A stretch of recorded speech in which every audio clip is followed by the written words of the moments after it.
Oh.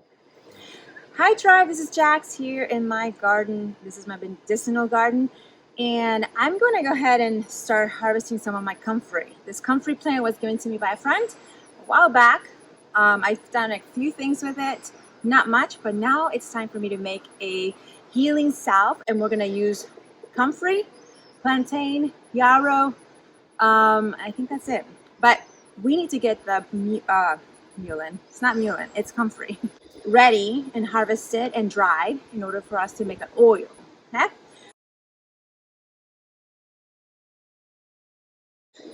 So here's my comfrey plant. So we're gonna go ahead and start harvesting her because something is getting to her. Now comfrey is really good for anything bone. It really does help with bone cell repair. And that's what we're going to be using it for. Anything that has to do with bones, joints, very soothing for repair. Now, you don't want to use comfrey if you have an open wound. What happens is if you have an open wound and you apply comfrey, it's going to start healing from the top down. You want your wound to heal from the inside out. Does that make sense? Because if you heal from the top down, or from the outside to the inside, what's going to happen is that you're going to trap a lot of inflammation in there. We don't want that. Okay, so make sure you don't apply it to open wounds because it is a really good plan for healing. We want to make sure that we use it properly. So I'm just going to go ahead and start harvesting some of the biggest leaves I can find.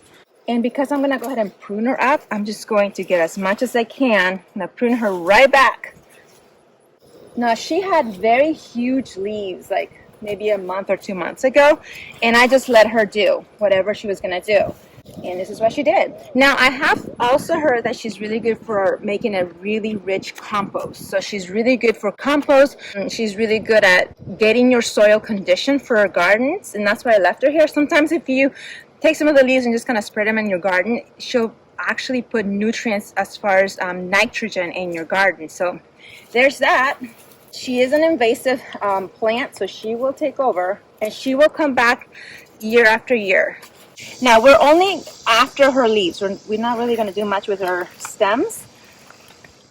You need to be careful with comfrey because she does have these hairs that are kind of prickly, and they can be an irritant. So make sure that if you're allergic to those little hairs or anything like that, if you have allergies in general, just be careful because she does have those little hairs.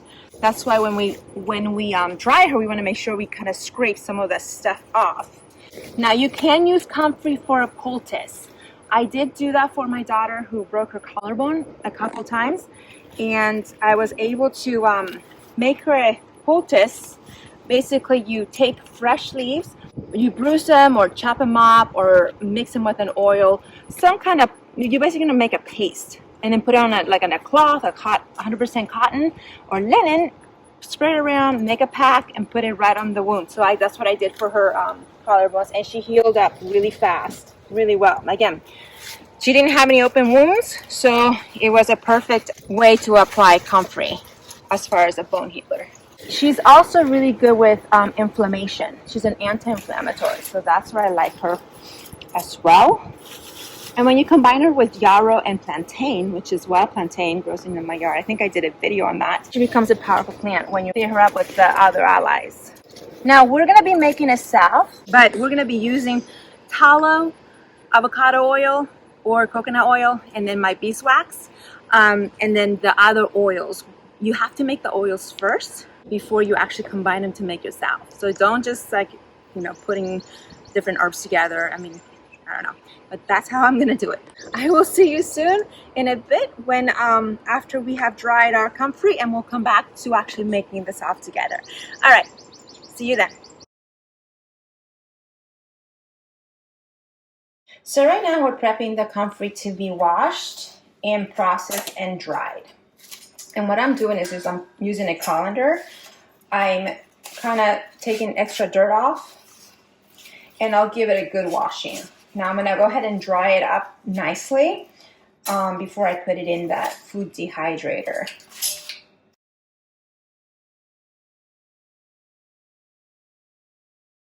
So what you want to do with the Comfrey is kind of get all the dirt really good. You're going to pat dry it before you actually use a dehydrator.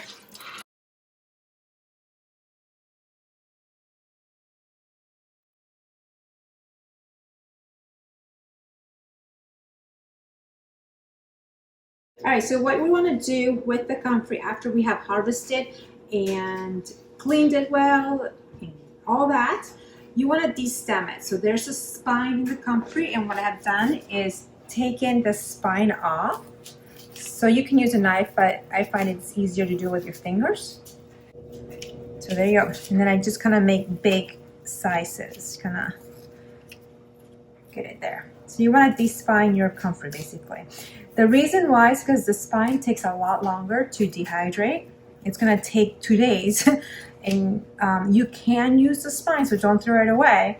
If you don't have enough leaf, you can use the spines and just chop it off really finely and then just leave it out to dry for a while.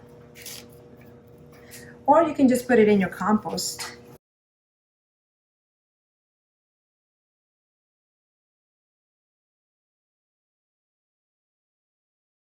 Now what we're gonna do after we have prepared it in our screens, and I already prepared some right there. If you're gonna use a dehydrator, make sure you use the extra screen to put it right on top, because the fan from the dehydrator could make the leaves fly away. So here are my trays, and then we're gonna take them over to the dehydrator.